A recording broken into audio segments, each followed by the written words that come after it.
Well, Bombo Marno, ang atong reward system support pag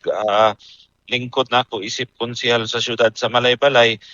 gwapo man kayo ni og feedback unya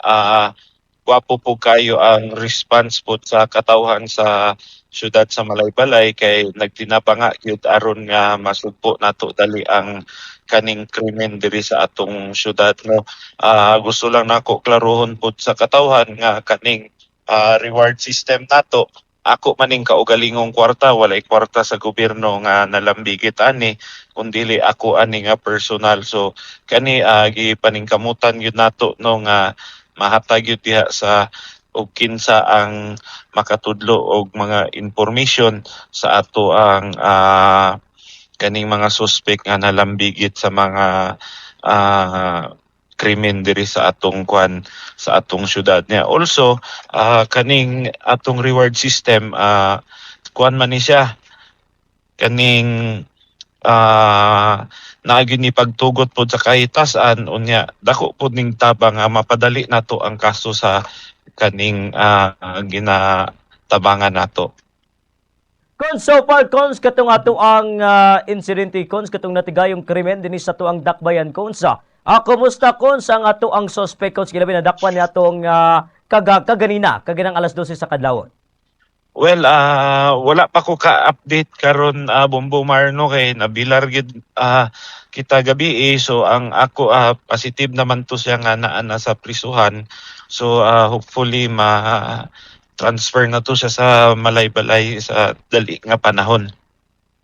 Yes, pero so far, ang kaning ato ang informant kay kabalo sa tanong kay privacy po na atong informant po da. Cons, kani sa Cons is so far sa imo gini siya mismo, may tawo Cons nga diri, ana karon ang suspect diri dapita sa moong lugar or sa dito ba siya directly sa ato ang mga otoridad? Well, Bombo Marno, sa pipila ka adlaw nga nila bay daghan kayo informant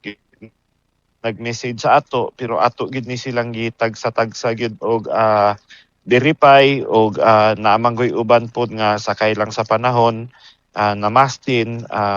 pero naagid ni isa ka informant nga gitutukan nga siya gid mismo ang nakahatag gyud sa sakto nga information. Ita. Kung sa alang usab sa kasayuran sa tanan tuod kay ilabi na sa paglingkod nimo is ang kanid gyud imuhang pabring me gyud ang usa sa mga nagtatak gyud sa imong pangalan kons ilabi na kung adunay mga krimen kung pangitaon sa ato ang balaod kons so far kons ang kaning imuha pang pabring me karon kons is padayon gyapon ni hangtod kons kung ilabi na kons nga kung magpadayon gyapon ang imong termino kons. Yes, Bombo Marno, dili man ni nato ga undangan ang atong bring me kay hinasayod man ta nga gwapo kayo ang response sa katawhan, gwapo pud kayo ang success rate nato, ang sa bring me nato siguro na atag mga 95% nga nasulbad gyud nga kaso tungod ni ani. So ako kaning malipayon ko nga mayo ang response gyud sa katawhan unya normal man gyud nga naay mga basher pero nakita man gyud nila nga unsa pud ka effective ang atong bring me.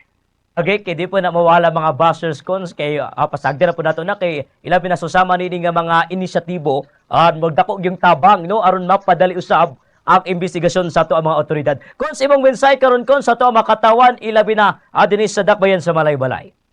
Well, sa Malaybalay gusto lang namo ipaabot sa inyo no sa kami nga inyo mga lideres pinanguluhan ni Mayor Warren Pabillaran, ang among leader sa 10th SP na si Vice Mayor Litoy Marabi ug akong mga kauban sa nga mga konsehal sa 10th Sanggunian nga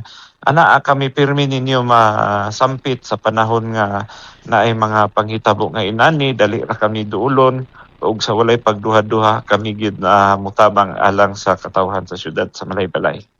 Cons dagan kayong salamat cons og maayong hapon nimo kadya dapita. Salamat, Bombomar, salamat.